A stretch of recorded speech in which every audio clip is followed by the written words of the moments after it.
Joining us now, Illinois Democratic Governor JB Pritzker, who's just been on a farm tour across his state in recent weeks. Governor, welcome to Fox News Sunday. Good morning, Shannon. Great to see you. Okay, so you just heard Lydia's report there on shrimpers who say all they want is a level playing field. We heard, and we talked about last week with Cattlemen's Association, with ranchers, a lot of them think the tariffs are actually going to be a good thing for them. They feel hopeful. Do you acknowledge some industries may benefit from this tariff back and forth? Some might, and that's an argument for targeted tariffs, but that's not what President Trump has done. He's put massive tariffs across the board, and that's going to affect not only the costs for average working families going to the grocery store, but it's also going to affect the sales of crops that we grow in the state of Illinois and across the United States. An example of that, of course, is we're the #1 grower of soybeans. We sell about 60% of our soybeans to foreign buyers, but their response to the tariffs is going to hinder those sales. We were just in Mexico talking to the Mexican folks who are buying our crops, our corn, our soybeans, and they're going to be troubled and challenged to not respond to the import tariffs that are being put on. And remember, these tariffs really are taxes on working families in the United States. So we've got to focus on targeted tariffs. Good trade policy, I might add,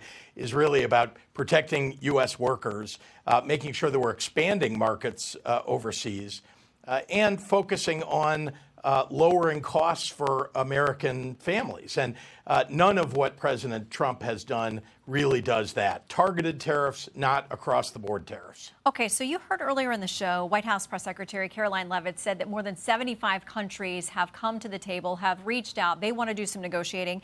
That includes our major trading partners like Japan, India, Vietnam, and we'll put this up. This is the trade deficit we have with them, and some estimates run even higher. $42 billion with India, $63 billion with Japan, $113 billion with Vietnam. Isn't it a good thing that they're now at the table at least having conversations about that? Let's start with this. You know, the damage has been done. The damage of introducing tariffs, pulling them back, and then reintroducing, and then partially pulling them back. That is uncertainty that is causing, frankly, businesses across the board, and especially farmers, a lot of heartache. So we ought to be focused on, again, targeting where we need to, but what we want is free trade in the goods where we're frankly at an advantage. And once again, our farmers in Illinois, the pork, the beef, corn, soy, we're at a big advantage, and we ought to be able to sell those goods everywhere. But if you get into a trade war, that hurts everyone. So we've got a number of these companies that have said that they're either going to onshore, bring things back into the U.S., or ramp up operations that they have here, get plants going again from Apple to NVIDIA to Hyundai to Eli Lilly. There are a lot of companies that have responded to these tariffs and to President Trump's policies by saying, okay, we're going to bring some of this business back, or we're going to keep it from moving, which we were considering doing, which obviously we hope will have a positive impact on U.S. jobs. Well, the Inflation Reduction Act did that, and then President Trump stopped all of that. That's a real challenge. Now he thinks that with tariffs, if we just close the borders for any goods, that now we're going to have onshoring of operations. Maybe, but it's going to take years, and we're going to lose a lot of jobs and have a big recession in between. And I think there's a better way to do that. Let's be careful about the way that we're putting tariffs in, if we do any. And importantly, U.S. businesses and jobs ought to be the #1 thought of the Trump administration, and not, this idea that we're punishing people. And by the way, who are we punishing? Canada, Mexico, Europe. These are our allies. Why are we doing it to them when we've got a free trade agreement between Mexico, Canada, and the United States that should be strengthened, and we should continue to use that? It's one that President Trump put in place, President Biden abided by during his term, and now President Trump wants to blow all that up and retrade the very thing that he negotiated. Yeah, it's clear that you and President Trump see the world and these policies very differently. Different Democrats who are out there talking have different strategies. Some of them say they'll work with President Trump. You've really become a voice pushing back on him and going straight at him with a number of his policy decisions. You've gone after Republicans this week, too, and in recent weeks saying that they are going to slash Medicaid But let's talk about what's passed in the CR, what's passed in the budget framework. There's not a line anywhere that actually talks about cutting the program. They are talking about cutting waste. I know you don't think there'll be enough there to get to the numbers they want to, but here's Speaker Johnson after they passed the framework in the House on Thursday. The Democrats, as I noted this morning, have said that we're going to gut Medicaid. It is not true. We're going to protect the benefits that everyone is legally entitled to. The beneficiaries who have a legal right to that, it will be preserved. Those are essential safety net programs that Republicans support. The president has made clear Social Security, Medicare, Medicaid will not take a hit. So you can count on that, and you can watch it develop as we go. Okay, if they do cut it, that clip is going to be used by Democrats everywhere in midterm ads and beyond that. Sounds pretty unequivocal. Yeah, it sounds unequivocal, but what they passed is a framework. You heard him use that word, framework. The reality is that underneath that framework, they don't want to mention what they're going after. $880 billion they've got to find. There are only three places you can find that much money all at once: Medicaid, Medicare, or Social Security. We don't know exactly what they're going to attack, but I think you've already seen that there's not a lot of respect for Social Security by this administration.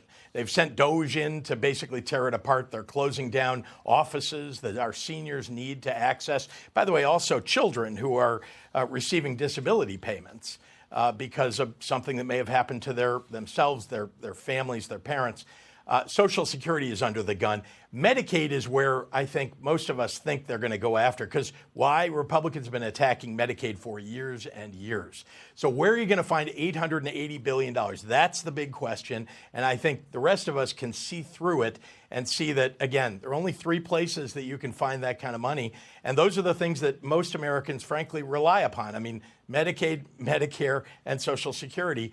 It's going to really hurt working families across the United States. Okay. Well, for the record, the Speaker and the President say it's not going to be touched, and we will all be able to know that and track it in real time. I want to talk about 2028 because your name as a contender has been going on long before even the last election. We talked about how you've got a take going straight at this administration. That stands in contrast to some others. Governor Whitmer has worked with the White House. She was over there this week. She says she's going to do what's good for Michigan. You've got Governor Newsom, and he's speaking out on some issues where he thinks the party is off. So we've got new polling from Fox asking people where they feel on Trump administration proposals, and this is across the board, regardless of party. A majority of them say that they support banning trans athletes in women's sports. They support deporting illegal immigrants. They acknowledge there are only two genders, and they want to see an increase in domestic drilling and oil. So do you think Democrats are out of step with Americans on those issues, or do you think Americans are wrong about those issues? Look, what Americans want is for their costs, their affordability they want affordability to go up. They want their costs to go down when they go to the grocery store. That's the opposite of what this administration does. This administration says they're for working families and then attacks working families with the biggest tax increase in U.S. history with these tariffs. So, we can go issue by issue, and you can ask, a question about whether people support this issue or that. Here's what people really care about. They care about their health care. They care about their affordability. They care about the kitchen table issues that really matter every day so that people who are living paycheck to paycheck can get by. And this administration promised a lot of things and has done the exact opposite. Costs have gone up, not down. They promised on day one they would reduce inflation. They've done none of that. Well, inflation numbers were down on Friday, so they're going to take a victory lap on that. But we are all watching because we know the economy is primarily why folks wanted President Trump back in office. We will watch to see what happens. Governor, we appreciate your time. Thanks for coming on. Thank you. All right, next up, Oklahoma Senator James Lankford on how agriculture interests in his home state are reacting to the 90-day pause on most major tariffs. And we're going to head out west to California. You'll hear what farmers, ranchers, and winemakers think about those tariffs, plus this. These silos are filled with crops raised and harvested by a Kansas family hoping to get a fair price for all their hard work and labor.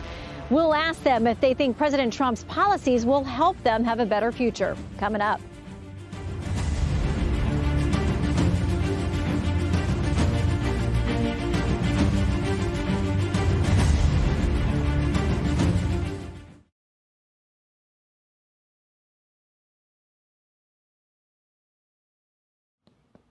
Governor, thank you very much. We hope you'll come back soon.